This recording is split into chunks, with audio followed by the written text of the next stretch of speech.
So, ladies and gentlemen, welcome to the podcast. We're live on tape and in color from high atop Television Hill, the studios of WPXI and your Pittsburgh Cable News Channel. I am the late, great John McIntyre. Didn't I used to be John McIntyre? Ladies and gentlemen, this is the final episode of Night Talk, and you can't beat that with a stick. 3 separate sets of 3 scintillating free-for-all panelists, and Bill Green isn't the only midget here tonight. Plus, is that okay, little Steven? Plus 2 incredible rock videos that you will not want to miss, featuring prominent Pittsburghers dancing, including Cyril Wecht, Sophie Masloff, and Lynn Cullen. Stay with us for the first scintillating free-for-all panel. Back in a moment on the final historic episode of Night Talk. Transportation for Night Talk is provided by Star Limousine Service, the highest quality vehicles and the most professional service. Call 724-776-0044.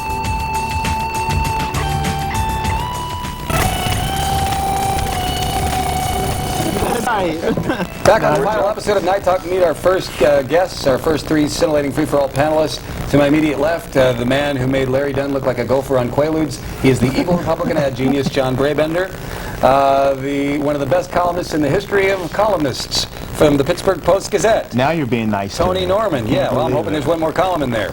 And the chief of clinical psychology at UPMC Shadyside. He's been here after many disasters and tragedies, so we thought it only appropriate to be here another tonight. one. Will he be delivering his final report tonight, or? He'll be delivering Fred Hansberger's baby. Dr. Paul Friday.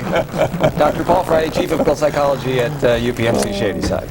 Welcome, Hi, you John. guys. Hi, John. Thank you for allowing us on this momentous occasion. For the final burial. I wish it was, better reason to be here. Yeah, but this way people might watch. Yeah. Yeah, I You know, guess it's a big thing. Well, it'll certainly be better than the final Seinfeld. So, Yes. Yes. the future of Pittsburgh stake, as you know, ladies and gentlemen, the deficit is high, the humans are leaving, the show is going off the air, another sign that tragedy is all around us. Well, I'm trying to make it seem more important than it is, Tony, but which has been my job for 7 years. But what about the future of Pittsburgh? Are we doomed?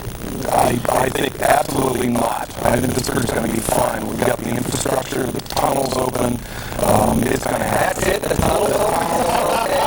Okay. We've been told, open the tunnel and the thing will happen. Well, it's open. Let's see it happen. Tony?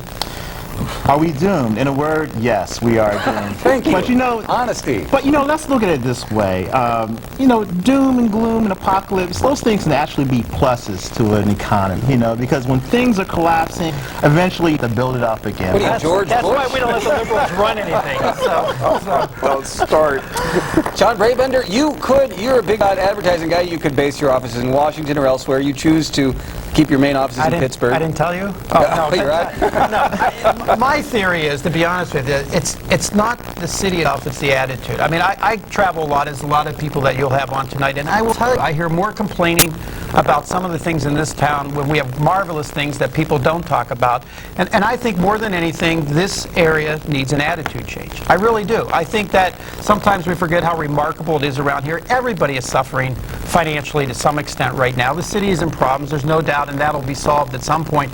But we have some great assets regionally around here, and I don't understand why people don't talk about those more often.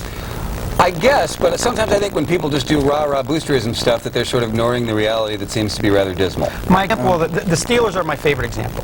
Every year we're down on the Steelers. I don't care if they go to the Super Bowl and don't win, we're down. A terrible season. But if you look historically how often they're in the playoffs, compared to most NFL franchises, it's pretty remarkable. And that's something that we should celebrate rather than be critical year after year. And I see that time after time about our politicians. I see that about... Well, by that logic, you can never make fun or taunt politicians or a city. I mean, because relatively speaking, we're doing better than the folks in Lagos, Nigeria, sure. But, Are you sure about that? Well, I would assume. Yeah. But, really, Pittsburgh has some problems that also shouldn't be papered over, because maybe one of the reasons that we're in the mess that we're in is that we have looked the other way and been a little bit too positive, at least in the last, 5, 6, 7 years. Dr. Friday, if Brabender's right, you change people's attitudes. You make sure they don't commit suicide. How do we do that? I think the city's model is basically the same thing that we have in our brains, and that is pay attention when there's danger. Warning. Warning. And if you don't have the warning, you're not going to buy the tide or the mall or whatever. So newscasts, attitudes are the sky is falling, because then you're paying attention. But if you look at it very carefully, and I just did a program for the convention center and ran a cartoon that I archived from 1992, 11 and a half years ago, from the Pittsburgh Press. It was on New Year's Day. Post-Gazette. No, it was the Pittsburgh Press. Oh, before the strike. No, before. All right, would you put the inside baseball? What's the cartoon? The cartoon says, of the 17 things it mentions of old man time giving to the new kid, I left some unfinished business. Deteriorating infrastructure, the ozone layer, we have the sticky situation in Iraq, the Soviet Union's disintegrating, brutal repression. 16, the only exception was the S&L savings and loan debacle, and I said just put Enron in there. They're exactly going on right now. And what would happen... So things suck just as much now as they did then? Take heart? They don't. What happens is there's a section of the brain that's always looking for the bad stuff so that we can survive. 11 and a half years from now, you can run the same cartoon. You're not going to have, hey kid, everything's fixed. Go for it. Have a great year. It's not going to happen. Does that mean we can continue to run NightTalk for like the next 7 years and nobody will notice if we just take the We just might not change anything. I think you could take some solace that there's probably more people watching tonight than watched the last Ben Affleck movie. So I would hope. You know, and Alan Cox has a nicer ass than J-Lo, I think. Something like that. Oh, did I say that? is that segment 2? Yes. But in all seriousness, John, I mean, we really do want to, I mean, I'm sure the three of us really want to, and everyone who's in the studio tonight, man, you are irreplaceable. You're Thanks, dude. You're a sign of the apocalypse. I mean, You are the apocalypse. That's not good. Bad way, I'm but a sign of the apocalypse. John, as a representative of UPMC, Oh, my God. Free counseling for a year. Everything. yes, we have something for you. We have several things for you. When the Wiz left the city, Notice how they got the logo out and everything? when the Wiz left the city, And who took the Wiz in order for the Wiz to leave the city? well, the Wiz knew when to get out of town. All right. See. But when he left, he had some friends, and he left the right things for his friends. For example, the line had courage. John, you don't need courage. You got courage. You took it on every single time you got on the move. You don't need courage. And the straw man, you needed a brain. You got a brain. You're one of the smartest people I've ever worked with. You're very verbal. You're very good. So now we got to talk about a heart. All right? The Tin Man got a heart. You got a heart, John. You don't need a heart. But there are some things you don't have. And I got a heart on, is what I got. No, you got a heart on. All right. John, would you read that for John? Because we got that, and you can hold it up to the, For your very outstanding performance, you are awarded 1 attaboy. 1,000 attaboys qualifies you to be a leader of men, work overtime with a smile, explain assorted problems to management, and be looked upon as a local hero without a raise in pay. Thank you very much. Oh, read the bottom, though. Note 1 SH blank blank wipes the board clean, and then you have to start all over again. Okay. So, we don't really, I totally mean no disrespect because this is so nice, but I don't have like 20 minutes for 5 more things. I know, this is just, You think you could trade- just it. You think you could trade this for a job? Yes. Oh, you cannot say that one. Or would you rather have what's behind door number 3? No, you got that. 1 SH blank blank. Thank you. Is this helping your But look career at or the not? bottom, I what don't it know. says. I don't know. What it says for you. This wipes out all the attaboys, and you have to start all over again. And it says, as your diagnosis, Yeah. This also certifies that you are normal and are able to be re-employed. Thank you. all right, you as the ultimate wild turkey. Now that's just medicinal. Did you bring glasses? Later. You are the wild turkey right. of the show. But thank you very much. So having said all of that, I sense more optimism than pessimism on this panel. Am I right about the future of Pittsburgh? I have You've got optimism. it. You don't have it. He's a misanthrope. Yeah, but he wouldn't have anything to write about if He's a things were good. misanthrope. I think. It's not that I'm down on the future of Pittsburgh. In fact, I see diversity in our future. I see Pittsburgh awash in minorities that it's never had before. And when the drugs wear off, we're back to where we were. I think that's what Pittsburgh could use as a good wash. Where would you rather live? We only have a few seconds. You had job offer in Seattle and interest in New York, as I happen to know, and you stayed. What they say in psychology, sorts of that you things. can choose to be happy? You can choose. There is choice. I'm not, I don't have a bad attitude about Pittsburgh in all seriousness. You just want to take the bad things seriously to wipe in order to get rid of them. That's right. That's All right. That's fair. You guys were a tremendous panel. Any final words, quickly? We should John, I light wish- the bridges. That's my theory. Light the damn bridges. That's right. Make the 9th Street Bridge the Ponte Vecchio of America. Is that a good thing? It's a wonderful thing. Make it a destination, not a way to get from one place to the other. Tony, you want to jump off the bridge, don't you? Are you headed to the bridge? No, John, I'm going to miss you. Thanks, man. All right. I appreciate that. All right. All right. Ladies and gentlemen, an incredible free-for-all scintillating panel. Oh, it's all right. Back in a moment with the next panel. Find out who they are and why here on the final episode of Night Talk. Wham, bitch.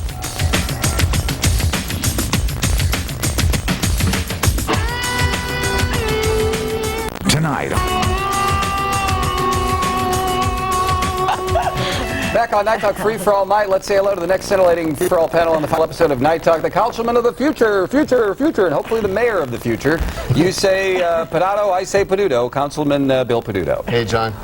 Ladies and gentlemen. Hey, happy JMD. By the way, thanks to Councilman. I'm going to get to that. Okay. Ladies and gentlemen, the lovely and talented, incredibly wonderful journalist. You know her, you love her. John Apro of the Proposing That.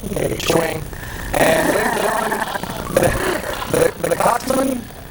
The afternoon of WXDX FM, the teenage heartthrob extraordinaire, Alan Cox. Swain, I prefer. Coxswain. Yeah, okay. what I I'm sitting next to the coxswain. Yeah, sure. Thanks to Councilman Peduto, it's literally John McIntyre Day really in is. Pittsburgh. Nice. Happy City John Council. McIntyre Day. Proclamation. Which could be one more sign that indeed I am a sign of the apocalypse and the city is doomed. So I ask you guys the same question. Are we doomed? The population is shrinking. We can't get businesses to move here. No, we're not. The doomed at deficit all. is horrible. No. Because you start out with what we have, and maybe what we need to do is start with a new philosophy of improving what's already here instead of trying to become what we're not. And what we have here is truly incredible because of what was given to us by great wealth. We were the Seattle of our time. There's beautiful architecture. The topography is European. The rivers and the access to waterfront is second to nowhere in this country that doesn't have an ocean. We have great assets to work around. It's just changing that paradigm, like I told you before. We're broke, and we have no decent transportation. That's part of That's changing the it. philosophy. We're though. cooked. That's part of changing the We're philosophy. cooked. And you know, I'm a city supporter. You know that. I've stayed here. I've built my life here. But I'm ready to pack up and leave. Really? Absolutely. Alan Cox, you came here from Chicago, and you made quite a nice gig for yourself here. Yeah, I didn't come directly from Chicago. That's where I grew Okay. up. But yeah, I mean, I looked outside my window at 12:01 because I knew today would be the day of the last Night Talk, and the moon had turned to sackcloth. And the seas were as of blood, yeah. So it's, are we doomed? I don't know. Do I care? No, because I'll be gone soon leaving. anyway, so I don't care. I'll be going to New York or Seattle or Chicago, and I don't care. But, you know, I will say that's this. not imminent. You're not announcing news. I'm not announcing news, Okay. no. I'm just prolonging the inevitable. All right. However, you know, Pittsburgh, for a city with as much riverfront property as it has, really wastes it. That's what I think But of do you it. think that Leeper, if he were here, the government guy who builds the stadiums and does the boondoggles, would argue, look, we're starting to improve it. The North Shore right now, for example, has a lot more cool space by the river than it used to. Is that a legitimate point? No, that's a legitimate point. But what we're doing is we're looking and saying, hey, what did Baltimore do 10 years ago? What did Cleveland 2 years ago? Instead of going, let's create a new chapter called Pittsburgh, and let's do something different that these places haven't. You know, we have an opportunity between those stadiums not to put up the same type of cookie-cutter architecture that you see anywhere, but maybe a European design that you'd see like in Prague or Budapest. Something that makes it unique. When we talk about... But the problem is, in order to put up the stadiums, you wiped out neighborhoods. I mean, the thing that makes Pittsburgh uniquely unique, you take away. I don't mean you personally, Bill. And I happen He to... has single-handedly... It's your staff has been fault. working a hell of a lot than I And knew. I happen to be a supporter of the new stadiums, but we take those things away, and then we want to say, well, we want to be unique and different. Well, when you destroy neighborhoods, which we have done, when you destroy neighborhoods, you take away the character of what Pittsburgh is. Hey, sometimes people got to lose their homes for sports. There's no two ways about it, all right? Sometimes you got to make it happen. That sounds like a true Cubs fan. Yeah, well, Oh, isn't that horrible? Not to digress, but I've no been- Cubs, no Red Sox in the World Series. yeah, I've been crying like a bitch for 2 days. So, yeah, no, I'm still got a hanky in my pocket over that. But yeah. Well, here's a perfect example. You know, we're looking right now about the future, and there isn't transportation. There's transportation problems, and there's some policies out there. I think Dr. Friday hit it perfect when he was talking about the Wizard of Oz, because what's really neat That's is... just some psychobabble from No. some of the acid trips of the 70s. Pay no attention to the man behind the curtain. No, it's the 3 critical areas of leadership. It's new ideas, conviction, and guts. And we have a policy and a plan out there to build this Mon-Fayette Expressway, which will tear apart riverfront, tear apart neighborhoods, and build a great bypass away from the Mon Valley so developers can develop in Fayette County woodlands. And the nice Walmarts the out in Fayette Pittsburgh, County building woodlands. on that allegory, the Pittsburgh Zoo, in fact, has just gotten a line on 12 dozen flying monkeys. We're keeping in with the Wizard. I'll get you, my pretty. I was completely... Right over Pluto's head. Well, It's way more serious than Well, it was that. a new idea. It would have been different than the Detroit Zoo. He's but such a good politician. It's nothing There's a new idea. that's something Baltimore hasn't tried. Flying monkeys. monkey. Rick Santorum won't let anybody get the little dog too anymore. But instead of putting $4 billion into something that every other city around the world is trying to avert or bury or get away with, which is roadway on the waterfront, why not put $4 billion into a great transit system so that you can get anywhere that's already built up and connect all those dots together? Well, nobody's against that, are they? Or is Yes, everybody because against the priorities for politicians come down, especially on transportation, to the contractors and the dollars they put into campaigns. That's why everybody will either not take a position or will support a project like Fayette. that? What do you think of Dr. Friday's mood theory, that people here have a bad attitude and that contributes greatly to the just pessimism and malaise, if you will? Yeah. That's the one thing that's very striking to me about Pittsburgh is it's for a city of this size, people act like it's Salina, Kansas. People have a small town mentality in Pittsburgh, which blows me away because I mean you've got a couple million people in the greater Pittsburgh metropolitan area, and it was like I never crossed the bridge to go to the but that mindset really colors kind of people's perceptions on every issue that comes down the pipe. John, do you agree? No, I agree. I agree with Alan, and I agree with the good doctor. Or was that Brabender? Whatever. Whoever had the theory. I would never agree with Brabender, the evil Republican ad genius. No, I do think Alan's right. I mean, I live up on Mount Washington now. I didn't grow up there, but I live up there. There are people on Mount Washington who actually say, yeah, downtown Pittsburgh, I've been there once. And they just moved here from West Virginia. I mean, can you? Weirton is empty now.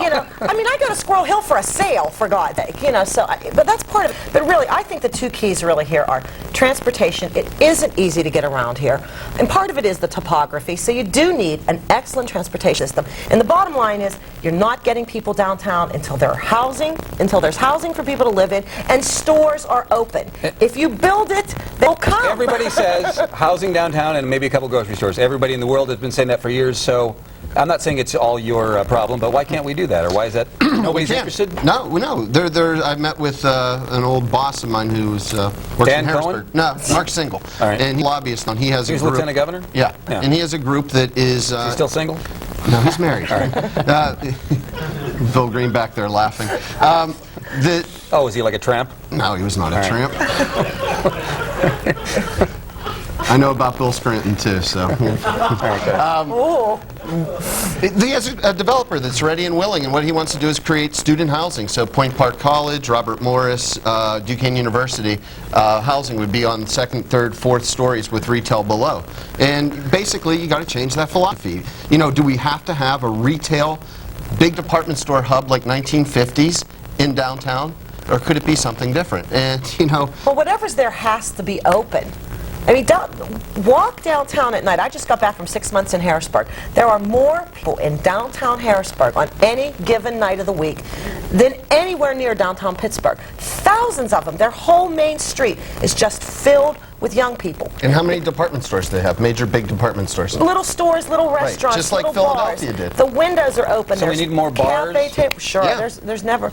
But all the bars that are there are closing downtown because there aren't any people. Oakland needs more bars. I mean, for God's sake, Froggy's closed. Downtown Pittsburgh has all it needs: porn shops and Club Elite. I live down there. Isn't that in the Strip District? Yeah. No. You know what, though? It's funny. True story is a friend of mine who I used to work with in Michigan just moved to Pittsburgh. Really? And he got an apartment downtown. And when he tells people, they go, "Oh, where do you live?" Downtown. They go, "Really?" Like they're incredulous. They're like, "Oh, there's places to live." Not A, there's places to live downtown. B, why do you live down there? When everybody else nobody lives downtown. Yeah, where does he live? He lives like 9th and Penn. Oh, really? Yeah, in that area. Yeah. All right, so we need transportation, we need more bars and definitely housing downtown. Anything else necessary in order to fix things? Yeah. We need you to stay on the air. Thank you. We need to move towards a less fractured governmental system. One Regional. big metropolitanism, one big freaking government. the mayor Whatever of the county. form is that fits for this area and this city and this county, we need to break away from having 18 governments for every 100,000 people. Isn't this just a plot by you to become the mayor of the county one day? That's it. It was, on the last day of your show, it comes out. And what was that thing you did? Head, heart, soul, or something? It's like, are you Catholic? Like a Sammy Sosa thing? What the hell? It's like the Catholic But in thing. English. No, I don't want to end up like Sammy. All right. So, Alan, you're definitely leaving no matter what. Yes. This could never. We couldn't persuade you to hang around. No. Why is that? Because Pittsburgh's been great to me, but it's nowhere that when I came here, I knew that I would eventually leave. It's not a place that I'm going to put down roots. You could change your mind. Well, I've been here in January. I will have been here 5 years, which has flown by. I mean, luckily. But no, I won't stay here. I mean, I'll go on to different things. Just because you want more money in a bigger place, and a bigger place has more money. Sure. Okay. Yeah. Fine. We'll let you go then. And frankly, I have no. You were the first guy to.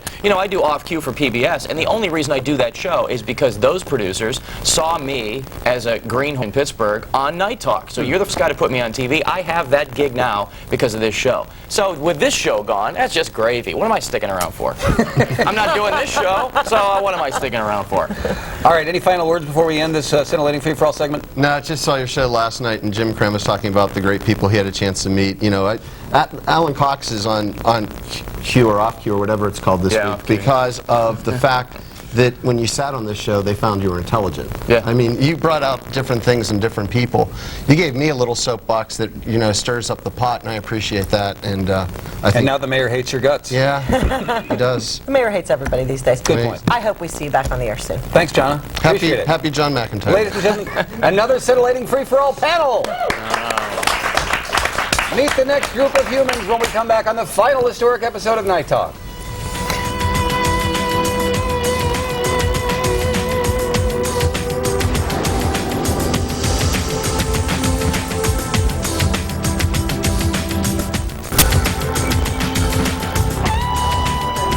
Ladies and gentlemen, Bill Green is on the panel tonight. Still to come, music videos from Sophie Masloff and Cyril Weck. They will be dancing. You don't want to miss it. Stay with us on the final episode of Night Talk.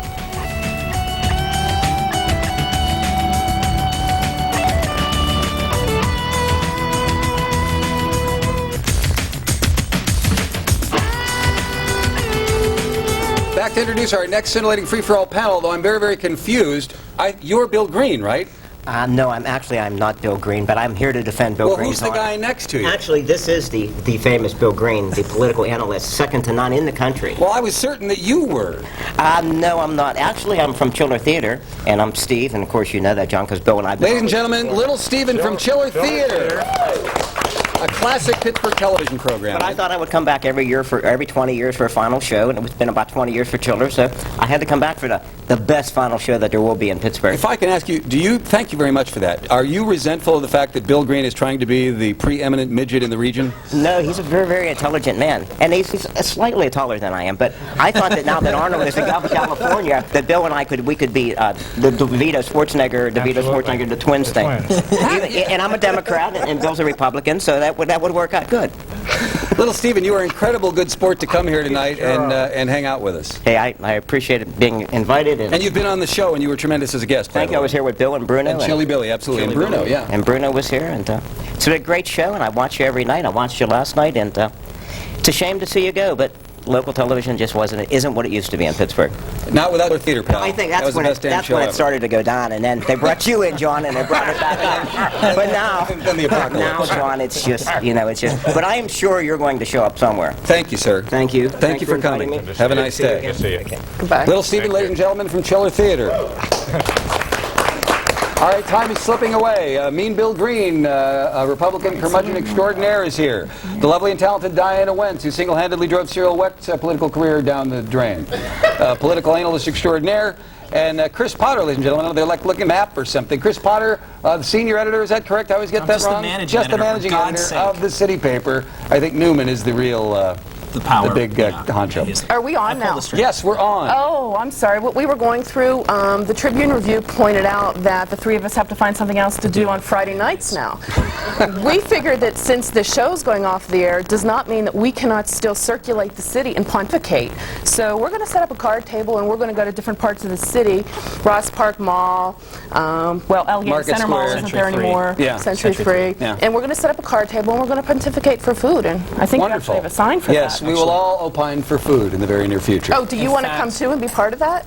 Well, if you guys got to find something else to do on Friday nights, I do as well. All right. In fact, John, now that you've brought it up, attaboys are fine at Dr. Friday. Yeah, but I thought we'd provide you with something that could actually help you in the challenges to come.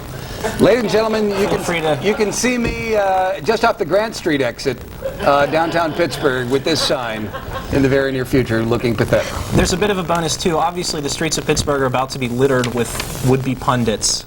So I thought, and confetti, because it's John McIntyre. Let's give you a bit of an edge. And what is the one thing that it takes a talk show host in the United States today to get a bit of sympathy from the national media?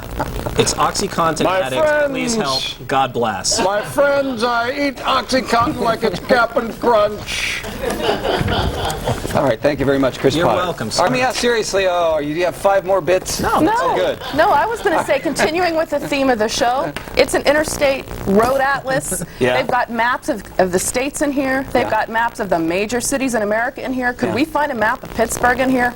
No. I don't know, but are we doomed? Is Pittsburgh doomed, or should we be fueled with optimism for some apparent reason? Bill Green. I've seen this city go through so much, and one of the keys to this Western Pennsylvania and the city is its resilience, and we've seen it come out and wear to a renaissance in the early 50s. We've seen it have a terrible recession and come back with another renaissance in the 80s. So I think that we'll get through this tough patch and come back strong again. I see a Renaissance 3 probably in the next 10 years. I'm very optimistic. Right now, it's very easy to be pessimistic, but I think in the long term we'll come back. That's a good view from the veteran, Diana Wentz. Well, it depends on, I mean, you have to define, first of all, doomed. I mean, are we going to become the next Baltimore, Seattle, how did Dr. Weck put it? Austin?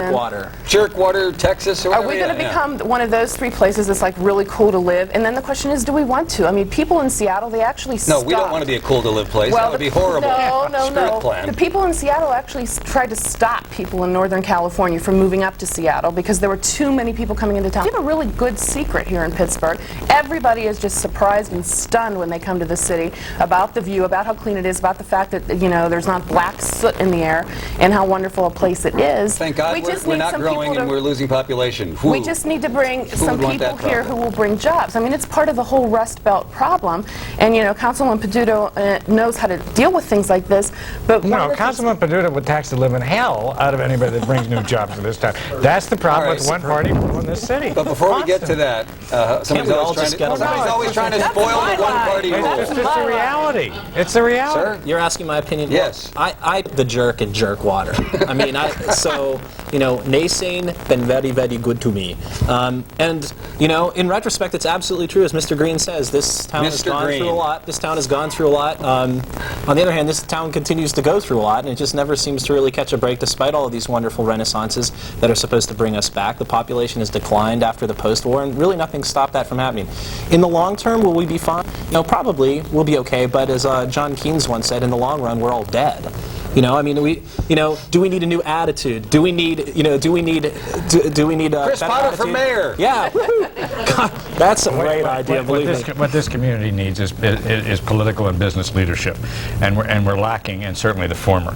The latter, what we're dealing with second-generation managers or presidents of Heinz and Hillman's and companies that were found here and brought to bear by their named families. So we're dealing with outsiders now running PPG and Heinz and such, and that's fine because they're rising to the occasion. The problem is that in the political class around here, we haven't let young and new grow, and so we don't have a leadership. Why is this mayor scoot around for 6 years on some basic, simple plans to get this city together? Because he has no profile and courage to do it. We lack leadership. You keep saying, well, why don't these things get done? I'll tell you, John, because we don't have leaders that go in there and make it get done. We can sit here and talk about who we met with and what we did, but has anybody gotten out there, gone to Washington, got money? No, we don't have political For better or leadership. for worse, got the stadiums built. That was a big deal project. Got the stadiums built on your and my tax dollars. I understand mean, come on. All right, I'm not sure. Steelers are doing so much better now that that happened, And I'm not aren't certain they? that's such a great thing. I was never in favor to begin with. It's also part of the attitude of Pittsburgh. I have a friend who lives in Columbus, a cool place to be, and she has made the astute observation that as you go around to many of the cities in the country, and I've been there, where they have displaced Pittsburgher clubs, places where you can always go to a bar and watch the Steeler games on Sunday, places where you can get together and eat pierogies and kibasi, wear black and gold on a Thursday night of the week because these are displaced Pittsburghers. These are the people who speak well of the city. She has always people who encountered have left. Yeah, but they're exactly. gone. The people who are left here just have this negative attitude of the city. And again, I got to repeat the Mark Twain quote: "When the end of the world comes, which you think is coming soon, and now it is John I'm McIntyre a Day, sign so of the maybe. apocalypse, yeah. When the end of the world comes, which could perhaps be today, I hope that I'm in Pittsburgh, Pennsylvania, because then I'll still have 5 years left to live. So maybe those of us here still have 5 years left to live, and the world has ended outside of this town. Who knows?" Except for Cox, he's toast the minute he leaves, obviously. Alan. Yeah, absolutely. Well, then maybe that's something that would convince him to stay here. Yeah, well, I don't know. All right, so you think this is misplaced optimism? No, here's what I think. Leadership, sure, we need new leadership, we need a new attitude, but, $60 million would also help a little bit, I think, from Harrisburg. And, it's until easy December, though. It's easy Then to... what? I think Bill actually raises a really good point, which is there was a time in this city's history, maybe where we had David Lawrence's, but we also had folks like Richard Mellon. You look right now, compare what's happening right now in Harrisburg to what happened during the stadium crusade. I mean, then you had all of these business folks standing up, lobbying Harrisburg, writing op-ed pieces to the Post-Gazette, promulgating BS studies, telling them how about all the great economic benefits we'll have from these taxes. Where are these guys now? I don't see them out there front and center the way they were. they Maybe are. David Roderick Oh, is out there working behind I working did behind different. closed doors, No, but no, I don't no. see these guys out there. Marty McGuinn and Yeah, Marty McGuinn's the one those guy. others and the Allegheny Conference. Wasn't he They've with the been birds? going over. They've been going over to Harrisburg regularly. Their problem is they can't defend the city's management, and what they get a stonewall in Washington, in Harrisburg, because the Harrisburg legislators, and properly so, says your city hasn't cleaned up its own mess, and when it does that, we'll be happy to fund. Yeah, but let's until we do the basic things that a mayor and a councilor are supposed to do, there's no way this is going to get. But let's look at the reality of this town. This town built the world with the steel industry. Then, after that started to crash, we were the third largest corporate headquarters in the country. Right, and then it we're went to neither hell, of and now those we're here today, anymore. yeah. We have to have something like that that brings people here, brings workers, so that you can have good jobs, You so didn't that want people anybody can stay here. here. Too many people in Seattle. Not too many people. There's got to be a threshold. Not losing 30,000 people each census, but not gaining 1 million people every time somebody wants to leave the Ohio border. There's But you guys, I know you want to stay, and I know you want to stay. You want to stay as well. Is that correct, sir? I'm actually just stuck here. I live 2 miles from the hospital I was born in. They're ambitious species of slug that get further than that in a lifetime. 2 miles. It's just, I know. They're going to have to dynamite One of them has me a to talk get show over on there. the channel. Very nice. All right, let's take a break. When we come back, stick around. We've got an incredible music video tribute to Night Talk. And in case we have more time to fill, we'll talk to them. Back in a moment on this historic final episode.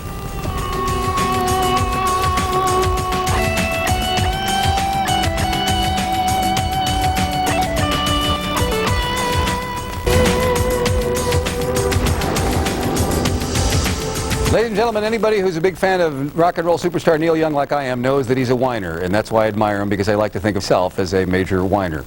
And so, saying that, we present this, a tribute to the Night Talk program via the classic Neil Young song, My, My, Hey, Hey. Take a look.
Back in a moment, more free-for-all night straight ahead on the final episode. Stick around.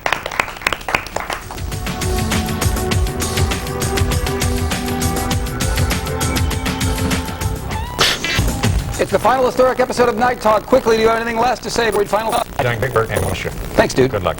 I'd say you're a good friend, and I miss you. Indeed. Thank you very much. That's sweet of you to say. Sir? I just thought auto insurance another sign of the John, for 7 years, you made me a little look like as much money being a conservative as well. Thanks for that and for everything. Thanks, dude. Take care. Gentlemen, tonight's commentary, Mr. Sprinaldi, and from the world of Tevin. The final episode I talked right now. It's being compared to the last episode of Friends, the final Seinfeld, the concluding Cheers, the denouement MASH. Now, favorably, of course, they are all last episodes. 2 thumbs up your butt, rave Senator Rick Santorum. Yes? After 7 years of talk show tomfoolery, Night Talk is ending. I have many people to thank. First in foreskin, I'd like to thank that guy who was against circumcision. He was on a dozen times. You just can't beat obsessing on tiny little penises when it comes to quality news talk television. Thanks to the evil leader of the vast right-wing conspiracy, Dickie Cougar Landscape, for getting me fired but not having me killed. I looked up vast right-wing conspiracy in the dictionary and I picked up Fred Hansberger.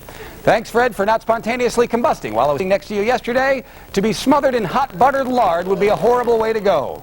Other notable fat asses include Illinois Congressman Henry Hyde. Thanks, Hanky Panky, for having the hypocrisy to fuel the Clinton scandals while being a notable adulterer your own self. I'd like to thank Antonin Scalia and Billy Rehnquist for stealing a you just can't beat.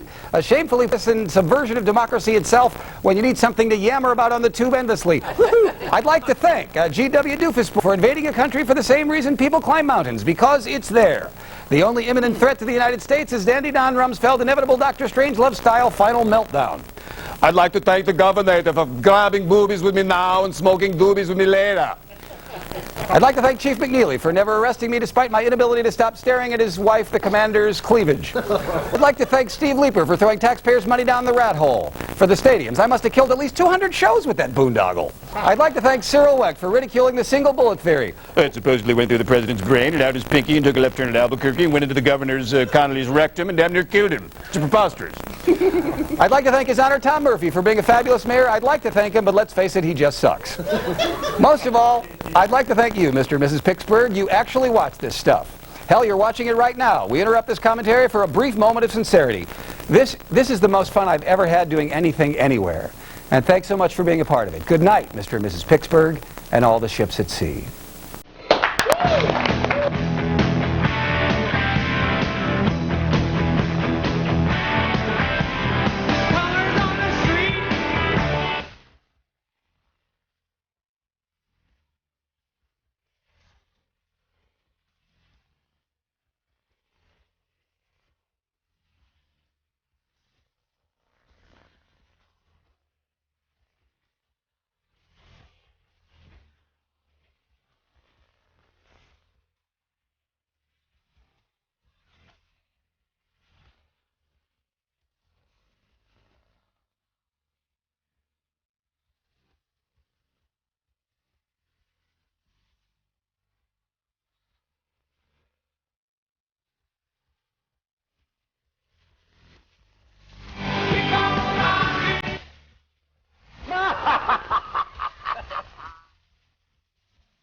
I'm not sure what is happening. Somebody pinch me, I must be dreaming. Is everybody happy?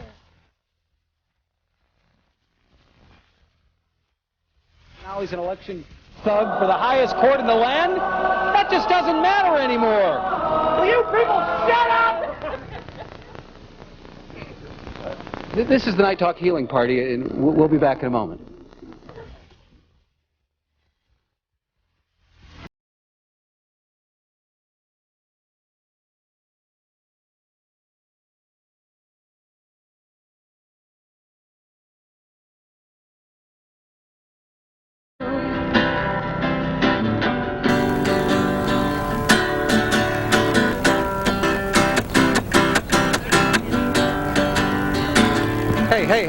Hey, show's over, pal. Okay. Knock it off. I don't know how long you wanted me to do it. Just shut up. Good night, everybody. You fascinate me.